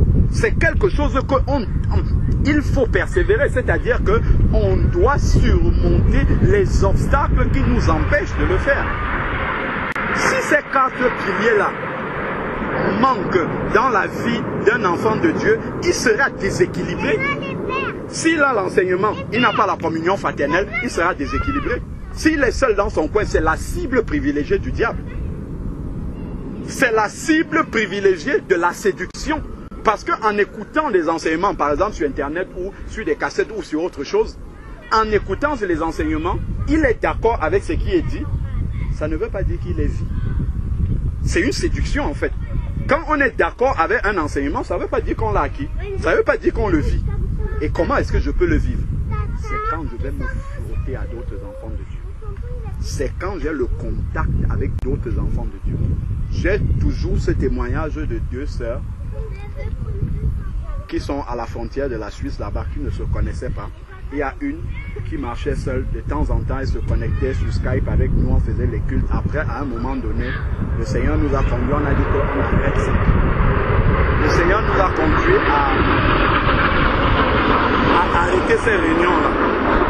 Quand on arrête, la sœur qui était toute seule là-bas à la frontière de la Suisse, elle commence à pleurer, elle dit comment vous voulez que je fasse alors, ainsi de suite. Pendant qu'on est en train de faire ça, il y a une autre sœur qui n'était pas là, qui est en train de me laisser un message sur le téléphone. Le téléphone était, je ne l'avais pas avec moi. J'écoute le message à la fin du culte, j'appelle l'autre sœur, je lui dis, il y a quelqu'un qui est à côté de chez toi là-bas, une sœur qui est seule aussi comme toi, qui dit que dans tout son village, il n'y a que les catholiques. Et voilà, elle est contente de savoir que toi tu es là-bas. Les sœurs se sont rencontrées, elles ont commencé à prier ensemble. Quelque temps après, l'une commence à m'appeler, ah celle-là elle a fait comme ça. L'autre m'appelle aussi, ah elle a fait comme ça. Je dis, ah maintenant vous commencez à comprendre. Parce que quand chacune était seule dans son coin, le témoignage, ah j'écoute les enseignements, je suis béni. On peut croire qu'on les vit. Ce n'est pas parce que tu es béni par un enseignement que tu vis cela. Après il faut passer maintenant par les épreuves, comme quand on étudie les leçons, après il faut passer les examens. Donc quand elle a été, elles ont, parce que c'est mutuel, quand elles ont été confrontées maintenant à la communion fraternelle, elles sont 2 seulement, je ne parle même pas qu'on est beaucoup, là des manifestations de la chair ont commencé à apparaître. Ça a commencé à se révéler, parce que tout seul, on peut croire que là, on est prêt déjà à monter. Mais quand on se frotte à quelqu'un d'autre, à d'autres enfants de Dieu, là maintenant, il faut commencer à pouvoir se supporter. C'est là où c'est écrit, supportez-vous les uns les autres. Pour supporter l'autre maintenant, c'est la croix qui doit agir. Pour supporter, il faut que je renonce. Parce que si je ne renonce pas, je voudrais que toi tu me supportes, mais moi je ne te supporte pas. Pour qu'on puisse se supporter, il faut que tu aies renoncé et que j'ai renoncé. Et d'ailleurs, si tu n'as pas renoncé, il faut que je renonce. Et là, la croix va s'appliquer chez moi. C'est comme ça. Et ça se voit dans la communion fraternelle. Ça se voit quand on fréquente d'autres disciples. Et le mieux, c'est physiquement quand on se fréquente bien. Il y a des choses qui se travaillent à ce moment-là. Après, il va dire la fraction du pain. Pas de repas du Seigneur, on est seul dans son coin, tout va bien. C'est comme si le repas du Seigneur était facultatif. Exode 12 nous dit, c'est une prescription perpétuelle. C'est pas facultatif. Ça, c'est l'évangile d'aujourd'hui, où les gens sont sur Internet et ils pensent qu'ils sont dans, ils ne sont pas dans la volonté de Dieu. C'est pas ça être disciple du Seigneur. Les disciples, acte 2, nous dit que lorsqu'ils ont été baptisés, ils persévéraient tous les jours. Ils rompaient le pain tous les jours dans les maisons. Et ils étaient assidus au temple d'un commun accord. Voilà les gens qui se préparent à devenir des vrais disciples. Voilà des gens qui ont compris que le minimum déjà, c'est de renoncer à tous mes programmes d'avant là pour mettre en priorité ma relation avec Dieu et ma croissance spirituelle. C'est le minimum pour se préparer. Donc c'était juste un rappel général, et d'ailleurs pour finir, Jean 6 là, je n'ai même pas fini, un rappel général pour nous montrer vraiment comment le manque de renoncement à soi peut nous aider, ce n'est même pas peu, est préjudiciable en fait pour notre marche comme disciple. On peut marcher comme chrétien. Quand je dis chrétien, même c'est au sens du siècle présent. Selon la Bible, acte 11, verset 26, c'est à Antioche que pour la première fois les disciples ont été appelés chrétiens. Normalement, un chrétien est d'abord un disciple avant d'être appelé chrétien. Aujourd'hui, pour nous chrétiens, c'est quelqu'un qui dit qu'il croit. Si on lui parle de Jésus, ce n'est pas étranger. On va l'appeler directement chrétien. Derrière chrétien, il y a disciple. Aujourd'hui, on dit même un vrai chrétien. C'est des mots qui n'existent pas dans la Bible. Un vrai chrétien, ça n'existe pas. C'est un chrétien. C'est-à-dire qu'il est tellement disciple qu'on voit Christ en lui, on l'appelle chrétien. Parce qu'il porte le nom de Christ. Je finis juste dans Jean, chapitre 6, et je m'arrête. Tout ça, c'est pour nous montrer que ce que Jésus dit à propos de la croix, la renoncer, ainsi de suite, si on ne l'avait pas compris avant, là, quand Jésus va venir avec de telles paroles, là, on va le comprendre et ça sera scandaleux pour nous. C'est pour ça qu'il dit, les paroles là vous ont scandalisé. Mais si quelqu'un avait bien compris ce qu'il avait dit, quand il disait, si quelqu'un ne hait pas son père, sa mère, ainsi de suite, s'il ne renonce pas à sa propre vie, il ne peut être mon disciple. Ces paroles-ci, en fait, ça ne doit pas le scandaliser. Parce qu'il a compris déjà qu'est-ce que ça veut dire suivre Jésus. Et à la fin, maintenant, plusieurs se sont retirés. Jésus ne va pas s'arrêter là et dire, oula, il faut que je m'arrête, que j'entre en prière, que je jeûne pour que eux tous là, ils reviennent encore. C'est pas ça qu'il a fait. Il continue. Jésus dit aux 12, donc même les 12 qui sont restés. Regardons ce qu'il lui a dit. Et vous, ne voulez pas aussi, et vous, ne voulez-vous pas aussi vous en aller? Quelle question il leur pose comme ça? C'est un test, en fait. C'est un test pour voir s'ils sont réellement disciples. S'ils sont réellement prêts à payer le prix. Simon-Pierre lui répondit, Seigneur, à qui irons-nous? Il révèle par là qu'il a compris que la solution c'est en Jésus-Christ et qu'il n'est pas venu là par hasard. Tu as les paroles de la vie éternelle.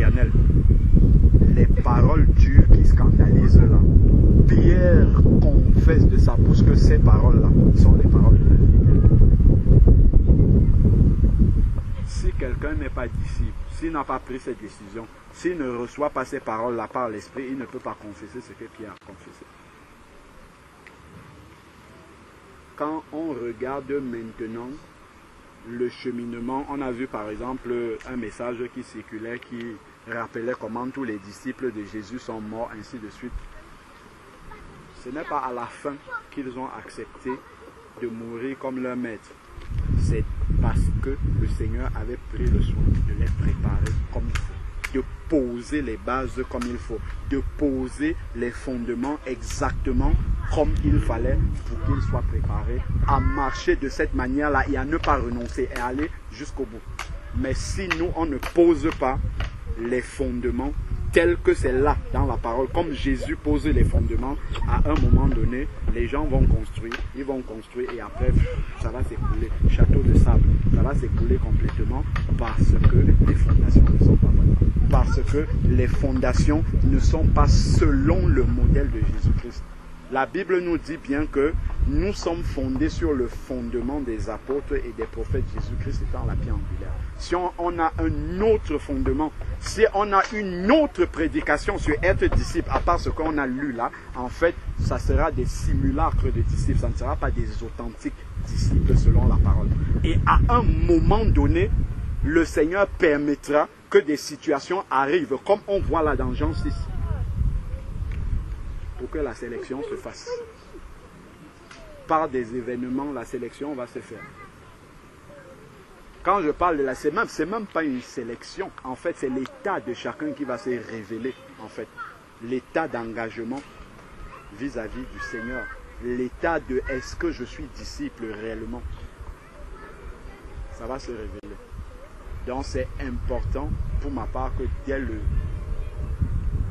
le berceau, comme je peux dire, le berceau en Christ, quand les gens commencent dans l'évangile, il faut poser la fondation comme Jésus l'a posée avec ses disciples pour préparer des personnes à pouvoir marcher jusqu'au bout.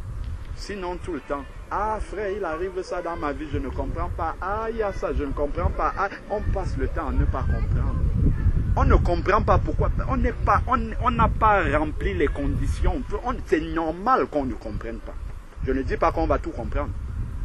Mais je vois beaucoup ils ne comprennent pas ce qui leur arrive. Ils ne comprennent rien du tout. Ils sont surpris par tout ce qui leur arrive d'être enfants de Dieu.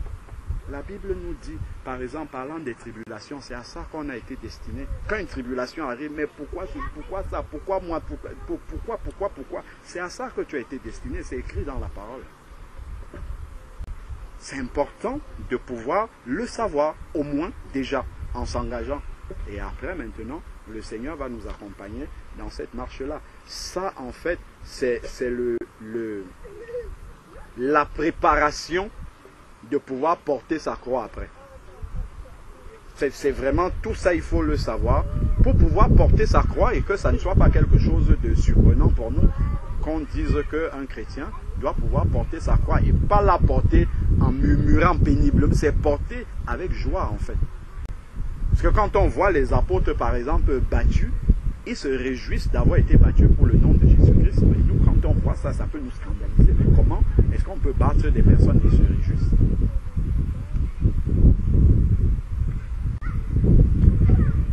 Que Dieu soit béni. Amen.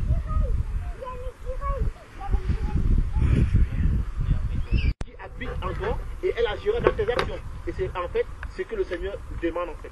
Il veut que la parole dont nous méditons, elle soit en fait, elle habite en nous. C'est elle qui marque notre conscience, afin que tout ce qui est pur, tout ce qui est digne d'approbation, tout ce qui est digne de louange soit l'objet de nos pensées. C'est en fait ça que le Seigneur veut en fait. Que tout ce qui est pur, tout ce qui est digne de louange, tout ce qui est digne d'approbation soit l'objet de nos pensées. Et si c'est l'objet de nos pensées, en fait dans nos actions, elle va être poussée par le sentiment de nos cœurs en fait. C'est pourquoi Paul dira, tu donnes même ton corps comme pour le feu, si ce n'est pas en fait, s'il n'y a pas l'amour, ça ne sert à rien. Parce que le moteur de l'action que tu dois produire doit être poussé par l'esprit de Hachem, l'esprit de Dieu. Et en fait, c'est l'esprit de Dieu qui va pousser le commandement, pousser l'action que tu agis. C'est pourquoi ta conscience, toi, Dieu veut que ta conscience soit marquée par son être en fait. Afin que tes actions, les actions que tu produis, soient marquées en fait par sa personne. Et maintenant, le diable, en fait, il agit de la même manière. Il agit de la même manière et il utilise en fait les moyens en fait qui lui sont propices, parce qu'on sait que le voleur vient pour voler, égorger et détruire. Donc il va utiliser en fait le média, parce que les médias, c'est un moyen terrible pour marquer les consciences. C'est un moyen terrible pour marquer les consciences. Il suffit en fait, si on veut rendre tout le monde rebelle, que les informations passent un point, je sais pas, qui parle de l'attentat ou il vient un truc. Prends le métro, prends le train, tout le monde est frustré. Personne ne dit bonjour à personne. Tout le monde est touché. Parce que les consciences ont été frappées. Si on veut que tous les fils habitent nus dans les rues, on monte tellement, en fait, j'ai envie de dire une émission, comme les émissions qu'ils ont l'habitude de montrer là. Demain, tous les fils seront nus dans les rues. Parce que les consciences sont marquées par l'iniquité. Elle est marquée par la flétrissure. Et quand la conscience est marquée, maintenant l'action, elle agit. Ça veut dire qu'en fait, elle a touché ta conscience. Quand on touche ta conscience, maintenant tes membres doivent agir. Donc c'est d'abord, la marque de la bête est d'abord spirituelle. C'est d'abord spirituel. Tu vois les consciences qui sont marquées par la flétrissure. Et en fait, maintenant, vu qu'elles sont marquées par la flétrissure, maintenant elle agit dans les actions. C'est pourquoi Paul nous fait comprendre qu'on n'a pas lutté contre la chair et le sang, mais contre les principautés et les autorités qui sévissent dans les lieux célestes. Comprendre que le combat que nous menons n'est pas un combat charnel, mais un combat spirituel. Et quand on comprend que le combat est spirituel, c'est pourquoi en fait tu te tiens du côté de Dieu. Tu te tiens du côté de Jésus. Et le moyen maintenant que Jésus donne, c'est qu'en fait, ce monde, et même toi-même, ça veut dire que déjà commençant par ton propre être, c'est pourquoi il va dire renie-toi. Renie-toi dans la croix, parce que le seul moyen qui peut te détruire en toi, même ce que tu es, ce n'est qu'en fait la conformité à la mort de Jésus qui va détruire déjà en fait ce que tu es déjà en toi-même. Enfin maintenant que le monde ne puisse plus trouver en toi une séduction pour pouvoir s'y installer. Et maintenant ce qui te donne en fait d'avoir la victoire sur le monde tout entier, c'est la foi que tu as en Jésus. Parce que lui, il a vaincu le monde. Et toi, tu t'es régné toi-même et tu t'es accordé avec lui pour un seul être. Ça fait qu'en fait l'esprit qui règne dans ce monde n'aura pas de pouvoir sur toi. Amen. Et ta conscience ne pourra pas être marquée de la faiblesse parce que tu te tiens dans Jésus en fait. J'ai envie de dire, tu te tiens à la conformité en sa mort et en sa résurrection. Ça fait qu'en fait les flots du système dans lequel on se tient n'aura pas de répercussions sur toi. Et en fait si tu meurs, je dis maintenant une seule chose, la Bible déclare que l'amour de Dieu a été répandu dans votre cœur par le Saint-Esprit. C'est pourquoi maintenant c'est tenant. Je suis mort, on est tous morts, on est tous morts, on est tous morts. Christ prend la place. Et quand il prend la place, il dit, comme le frère disait, c'est par votre amour qu'on soit que vous êtes mérités ici. Maintenant, l'expression de l'amour de Dieu qui va s'exprimer à tout un chacun de nous, elle va forcément révéler en fait que ce peuple-ci là, nous sommes en fait une nation. On est une nation, on est un gouvernement, on est un État, tout ce qu'on est.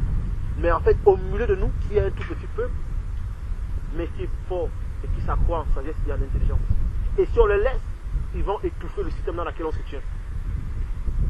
Et le combat que nous menons, ce n'est pas en fait en mettant les bombes sur nous en fait. Comme en fait le système Al-Qaïda. Non. C'est pas comme ça. C'est en fait en se tenant dans la conformité à la mort de Jésus et laisser sa vie agir en nous. Et la vie de Jésus agit en nous par l'amour qu'on a pour lui et l'amour qu'on a les uns pour les autres. Et là, elle fait en telle sorte que naturellement, personne ne dit que c'est bien de leur partir en propre. Elle fait en telle sorte que naturellement, les réunions deviennent quelque chose en fait de naturel. Et elle attise automatiquement, ça devient quelque chose de logique, comme le frère disait, la persécution. Parce que la lumière et les ténèbres ne collaborent pas ensemble. Et quand nous sommes la lumière, au milieu des ténèbres, c'est un principe, Caïn offre un sacrifice que Dieu agrée. Abel offre un sacrifice que Dieu agrée. Caïn persécute Abel. Ça se suit. Joseph est agréable à Dieu, ses frères le persécutent. Ça se suit. Et Paul dira, c'est avec beaucoup de tribulations qu'on va extrait le royaume de Dieu. Et Paul dira, celui qui veut vivre pieusement, Jésus sera persécuté. Parce que la piété va nous attacher forcément à Dieu. Et l'attachement, c'est en fait l'union. Les deux formeront un seul. C'est que tu es uni. Tu formes un seul être avec Jésus. Tu es conforme à sa mort et tu es conforme à sa résurrection. Alors tes sentiments sont tes sentiments. Et comme tes sentiments sont tes sentiments, ses pensées sont tes pensées. Alors, le Dieu qui habitait en Jésus habite en toi par son esprit. Et maintenant, nous étant sur la terre, nous révélons la sagesse infiniment variée de Dieu au milieu des ténèbres. Et ça devient maintenant en fait un combat, si je peux dire en fait un combat spirituel que nous menons contre les puissants des ténèbres qui gouvernent sur les habitants de la terre en fait. Et notre présence à quelque part, par l'esprit de Jésus, on prend le contrôle. Mais comme nous ne nous combattons pas avec la chair et avec le sang, eux ils combattent avec les armes qu'ils ont, qui est la chair et qui est le sang. Donc, ils vont essayer de nous persécuter spirituellement, mais ils s'en rendront compte qu'ils ne peuvent pas parce que celui qui est en nous est plus fort que le monde. Ils s'en rendront compte qu'ils ne peuvent pas si on se tient dans la foi. C'est pourquoi ils vont venir nous persécuter physiquement et ça va être logique. Ça va être logique. Et comme ça, tous les chrétiens dans le monde entier qui s'accordent en union avec le Seigneur connaîtront cette persécution. Et on va venir par rapport à ce que le frère a dit. Et ça va être un temps, ça va être quelque chose de normal en fait. De normal. Donc, si quelqu'un prêche ou pense qu'on ne connaîtra pas ça, il y a un gros souci. Il y a un gros souci. Et ceux qui comprennent et qui croient qu'on va connaître ça, le problème, ce n'est pas de croire qu'on connaîtra ça. C'est de comprendre, c'est de l'accepter, de se préparer maintenant. Parce que le Seigneur a prévenu, comme le frère a dit, Joseph, pour le temps à venir. Il a prévenu Agabus pour le temps à venir. Et il prévient l'Église pour le temps à venir. Et en fait, c'est à nous de considérer. Parce que parfois, on va un peu se dire, ouais, la puce RFID, c'est la marque de la bête, on ne va pas prendre la puce. C'est une chose. Mais il faut d'abord comprendre que c'est d'abord spirituel. C'est probable que ce soit la puce, je ne sais pas, comme beaucoup de personnes disent ce qu'ils vont dire, mais d'abord, c'est spirituel. Donc déjà, veillez que en fait le système et sa doctrine ne puissent pas agir en nous. Parce qu'il y a deux semences. Il y a la semence du Seigneur et la semence du diable. Veillez que la semence du diable n'agit pas en nous. Et la semence du Seigneur, le Seigneur va dire qu'on connaît n'a pas son fruit. La semence de Dieu produit la vie. La semence du monde produit la mort. Jugez en fait les deux semences. Dans mon cœur, quelle est la semence qui est en moi? Est-ce que j'agis conformément à la doctrine de Christ ou la doctrine du monde? Parce qu'il y a deux doctrines. Le monde a une doctrine qu'il enseigne. Et Jésus a sa doctrine qu'il enseigne. Jugez, chacun dans son cœur, quelle est la doctrine qui me conduit, quelle est la doctrine qui agit en moi. Commencez dès maintenant à se préparer. Que quand les temps doivent venir, elle ne nous choque pas en fait. Qu'elle ne vienne pas sur nous en fait comme elle ne nous choque pas. Qu'on soit prêt parce qu'on a préparé, on a mis en réserve. Parce que quand la famille s'est abattue, ça n'a pas choqué en fait les Égyptiens parce que Joseph était là. Et le Seigneur l'avait prévenu. Donc ils étaient déjà préparés. Quand il y a eu la famine à Chloé, ça n'a pas choqué les disciples. Parce que le Seigneur avait déjà prévenu au travers d'Agabus. Ils avaient déjà mis à côté les réserves pour soutenir en fait l'église. Et le Seigneur nous donne de comprendre par l'esprit comment est-ce que le monde a été créé et comment est-ce que le monde doit finir. Mais ce n'est pas parce qu'en fait il ne parle pas pour parler. Il faut qu'on se prépare en conséquence. Parce que ici on peut parler de le Seigneur a créé le monde comme ça, comme ça, comme ça. Et on peut même parler de la fin des choses, comment elles doivent se produire. Mais ce n'est pas pour rien en fait que le Seigneur nous donne ça. Il nous donne ça pour qu'on s'accorde avec lui par son esprit afin de révéler qui il est sur la terre. Car il est écrit dans Romains 8, la création tout entière soupire. Si on peut lire un peu ça, Romains 8, à partir de Romains 8, 19. Et après je vais m'arrêter.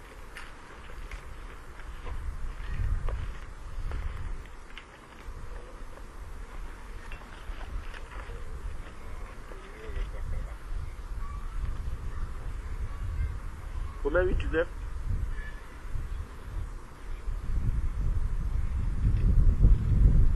Si on peut lire, si quelqu'un a trouvé.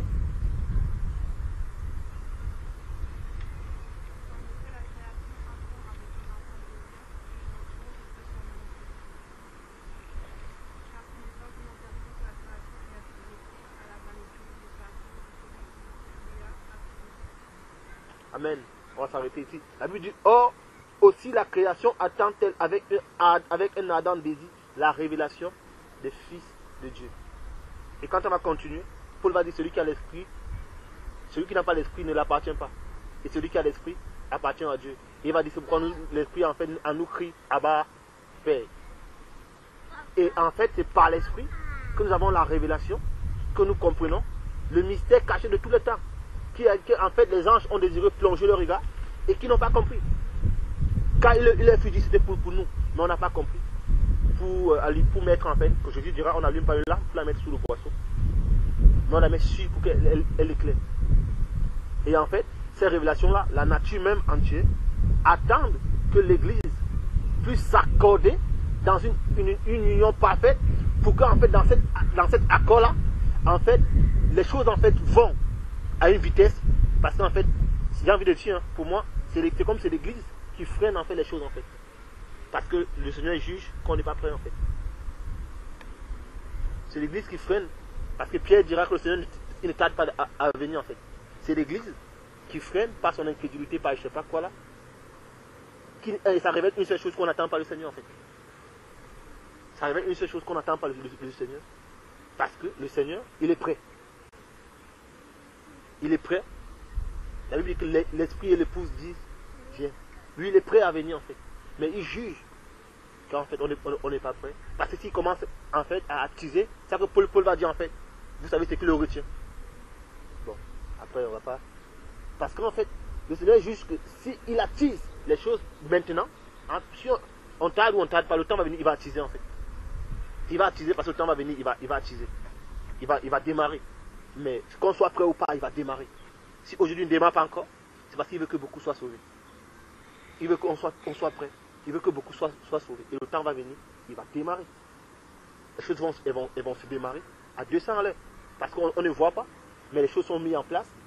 Chaque jour, les choses sont mises en place pour nous révéler en fait que le retour du Seigneur est proche. Chaque jour qui passe, même le système dans lequel on se tient, la manière dont il travaille pour le nouvel ordre mondial, pour tout est en fait mis en place pour attiser le retour du Seigneur. Et ceux qui seront prêts, ils seront prêts. Ceux qui ne seront pas prêts, mais on revient dans les sages et les folles. Le Seigneur aurait fait sa part. Il aurait donné autant que possible. Il aurait jugé que s'il leur donne encore 1 milliard de temps, ils ne seront jamais prêts. Il aurait jugé que s'il donne encore 1 milliard de temps, ils ne seront jamais prêts en fait. Et il va venir. Il va venir. Donc, à nous de rattraper le temps parce que les jours sont mauvais, comme Paul va dire. Et chaque jour, le vivre comme le dernier en fait. Parce que le Seigneur va venir et la nature même, elle compte sur nous quoi. Elle compte sur nous. C'était juste pour compléter ce que les frères disaient plus par rapport en fait à la marque de la bête et à Philo. C'est ce que les frères disaient que pas loin de nous en Russie, il y a des frères qui connaissent déjà des moments difficiles à cause de leur foi. C'est juste en fait pour confirmer ce que les frères disaient. Amen. Je vais finir par lire un passage pour nous montrer que le Seigneur nous a prévenus dans tous les détails. Il y a quelque chose que le frère Eugène a dit tout à l'heure, parlant de la marque de la flétrissure dans notre esprit. Regardons dans Apocalypse 13. Je vais juste lire ça, pour qu'on voit vraiment que le Seigneur a été très précis dans la manière dont les choses vont se passer. Apocalypse chapitre 13, verset 11 et suivant. Apocalypse chapitre 13, verset 11 et suivant, il est dit: Puis je vis monter de la terre une autre bête, elle avait 2 cornes semblables à celles d'un agneau, et elle parlait comme un dragon.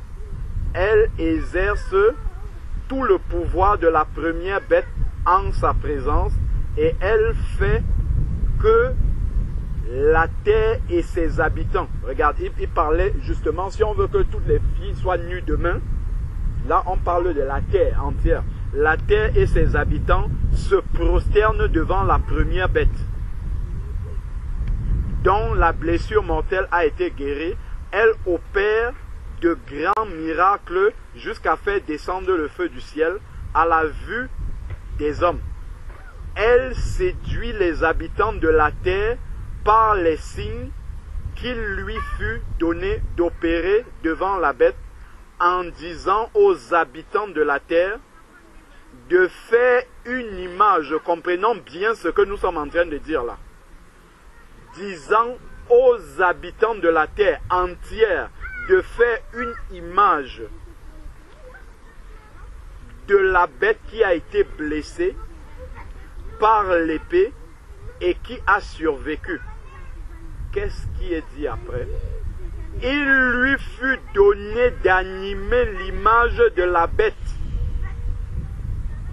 afin que l'image de la bête parle et fasse mettre à mort tous ceux qui ne se prosterneraient pas devant l'image de la bête. Et après, on nous parle de la marque de la bête qui doit être prise sur le front et la main droite. L'image qui est animée et qui parle, c'est quoi? La télévision anime l'image et parle. Faire parler une image et animer cette image, c'est la télévision. Et la télévision, telle que le frère a dit, est utilisée pour répandre la marque de la flétrissure dans le monde entier. Regardez avec les satellites aujourd'hui. En Afrique, même si les gens ne connaissaient pas Dieu, il y a quand même une certaine morale qu'il y avait. Vous allez en Afrique, tous les jeunes filles veulent s'habiller comme les filles qu'on voit nues à la télévision, des images qui viennent des États-Unis. Elles veulent tout faire de la même manière. Les jeunes garçons veulent s'habiller, veulent avoir les habitudes, le langage mauvais qu'ils entendent dans les séries télévisées. Ainsi de suite. La marque de la flétrissure est répandue par ce média-là. Télévision, Internet, tout ça, ça fait bouger une image et faire parler des images. C'est écrit dans la Bible. C'est pourquoi c'est un instrument de prolifération de cette marque de la flétrissure à une échelle tellement rapide dans le monde entier. Le Seigneur parle de tous les habitants de la terre et on nous parle de ça, de se prosterner devant cela. Qui aujourd'hui peut se lever comme ça? On a montré, les médias ont montré une image, ils ont dit que c'est ça la réalité. Combien de personnes peuvent se lever et dire ça c'est faux? Très peu de personnes. Quand la télévision montre, c'est valable pour tout le monde, toute la terre, on admet que ce qu'ils ont dit là, c'est ça la vérité. Et on accepte ça et on marche selon ce qu'ils ont dit. Et l'Église, justement, le Seigneur nous a avertis par ces prophéties-là pour que quand nous allons voir ces choses-là se passer comme ça, que l'on sache que, attention, ça là, en fait, c'est la bête qui est déjà en train d'agir comme ça pour préparer les consciences à ce que l'homme impie arrive et impose ses lois. C'est vraiment pourquoi on ne soit pas surpris. Là, la télévision, c'est parlé, c'est écrit là, dans la Bible. Du mal que ça peut faire pour amener à l'échelle mondiale, répandre vraiment les idées mauvaises du diable que le système a aujourd'hui. C'est écrit dans notre Bible. Donc il faut vraiment se méfier de ce qu'on voit à la télé. Il faut, si on regarde la télé, il faut regarder ça avec un vrai discernement. En fait, en arrière-plan, en regardant, en suivant, même le journal, il faut que la Bible soit en arrière-plan pour discerner dans ce qu'ils sont en train de dire, qu'est-ce qui réellement est en train de se passer. Que le Seigneur nous a avertis par rapport à ça.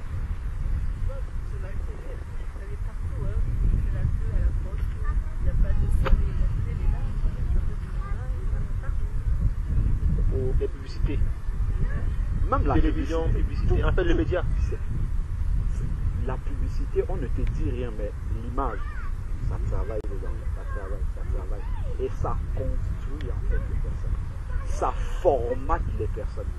Quand vous avez vu quelque chose à la télévision, ce qui s'est passé ce week-end, demain, les enfants, mes petits-enfants là, ils me parlent d'Emmanuel Macron plus que moi-même. Moi, je ne sais même pas de qui c'est. Je n'ai pas suivi cette campagne-là. Mais les enfants là parlent d'Emmanuel Macron. Où est-ce qu'ils ont entendu ça? À l'école, avec leurs copains. Parce que les parents regardent la télé et en parlent. Donc ça se répand comme ça et ça formate l'esprit des gens. Ça formate l'esprit des gens à accepter la pensée qu'ils veulent nous donner, qui est la pensée de l'homme impie en fait. Il faut vraiment avoir le discernement sur cet instrument-là. Nous, on peut le regarder, mais il ne faut pas regarder ça comme les païens. Il faut regarder ça avec un extrême discernement parce que, en fait, ça nous confirme que la Bible est la vérité et que le Seigneur nous a prévenus par rapport à ça. Demain, les collègues au travail seront dans les conversations de ce qui s'est passé à la télé. Donc même celui qui n'a pas vu, s'il n'a pas le discernement que nous voyons là, il va chercher à savoir de quoi est-ce qu'on parle, qu'est-ce qui s'est vraiment passé le week-end, je n'avais pas de temps, dites-moi aussi. Et puis il va aller regarder, il y a le replay, même si tu as raté, il y a le replay pour que tu viennes aussi, tu réécoutes ça et que ça te formate et que toi aussi tu sois dans le monde. Il faut vraiment que nous regardons ça en comprenant comment ce dispositif-là est en train de se mettre en place en fait. Et si les enfants de Dieu, eux aussi, regardent ça comme les païens sans comprendre les signes des temps, qu'est-ce qui est en train de se passer, je suis sûr que nous tous, on sera surpris. Hein. On sera vraiment surpris par la manière dont les choses vont partir, alors que le Seigneur nous a prévenus. Que, comme il dit, quand vous verrez toutes ces choses-là, prenez garde, car je vous ai